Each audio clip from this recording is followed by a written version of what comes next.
Il tiramisù non ha bisogno di essere reinventato, ha bisogno di rispetto, mascarpone, uova, zucchero, caffè. Niente scorciatoie, niente trucchi, solo Núna ætlum við equilibrio. að gera tiramisu. Við byrjum á því að þeyta rjómann. Nú ætlum við að brjóta 6 eggjarauður.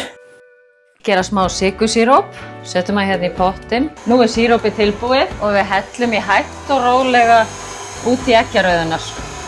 Nú eggjakremið tilbúið og við ætlum að setja 500 grömm af mascarpone.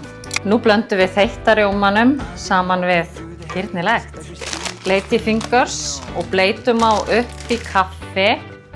Þetta kreminu ofan á Lady Fingers. Við erum með það í spraut. Annað lag af Lady Fingers. Svo erum að bleyta upp í með espresso. Og það allra síðasta, við bætum kakói ofan á kremið. Þannig að þið myndu fylgjast með okkur á Ítalíu á liljasflatt.com. Þessa fullkomnu.